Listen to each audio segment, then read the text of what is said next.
Last night, I plugged in my laptop charger. Just a normal thing, right?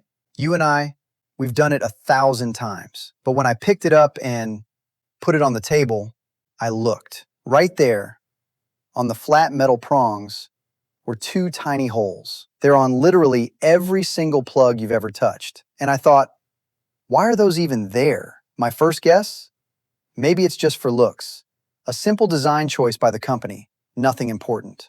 So, I ignored it. Next morning, it was still stuck in my head. So, I looked it up on the internet, and wow, it turns out there's some really cool engineering behind this. You've probably seen those holes too.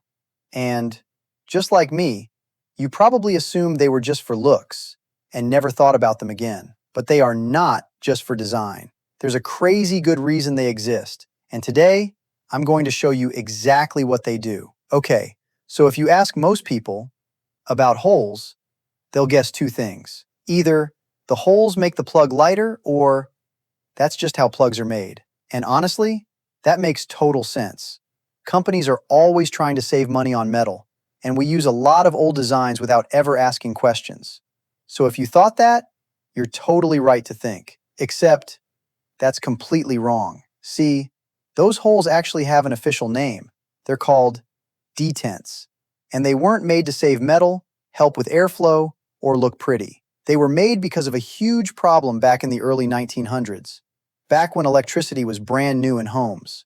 The problem was simple. Plugs kept falling out of the wall. You'd plug in an iron, a lamp, or a fan, but if you accidentally bumped the wire, or even just walked past it, the plug would just slide right out of the wall. Today, that sounds like a tiny, annoying thing. But back in 1915, it was incredibly dangerous. If a machine lost power at the wrong second, it could literally start a house fire. So, engineers needed a way to lock the plug inside the wall socket. But it had to be easy. No extra buttons, no hard pulling, and without changing the outlet itself. And that's when someone had a brilliant idea. Look, inside your wall outlet right now, there are little metal spring clips. You can't see them from the outside because they're hidden deep inside the socket, but they are there. And those clips are placed exactly where the holes of your plug go. So, when you push the plug into the wall, click, those little metal clips snap right into the holes. It works like a tiny, automatic lock. The plug isn't just sitting in the wall anymore. It's locked tight by two tiny clips catching those two tiny holes.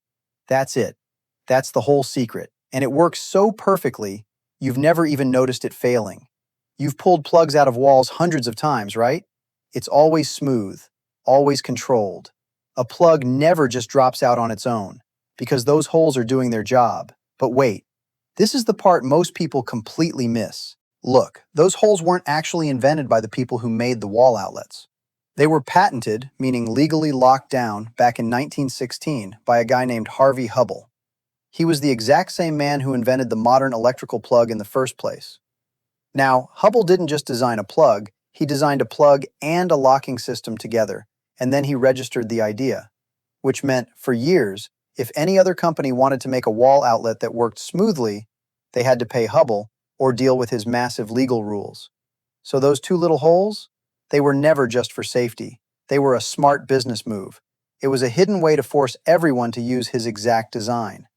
You think you're just plugging in your phone charger, but you're actually using a 100-year-old business trap. Think about it. It's exactly like Apple's iPhone chargers today, or how tech companies force you to buy only their accessories. This isn't a new trick. This is just the 1916 version of it. Now, here's the part that really sticks with me. The holes work. They genuinely work. Your plug stays in the wall safely because of a 108-year-old design decision. That's real smart engineering, solving a real danger. But from day one, it was also a way for one single company to completely control the market. And honestly, that's true for a lot of everyday objects around you. The best designs don't just solve your problem, they also make a lot of money for the person who designed them. And most of the time, we never even notice the difference. But wait, here's something else that's really interesting. The fridge light. Why every time fridge light is on, video is on screen, watch now. Thank you, I will see you next video.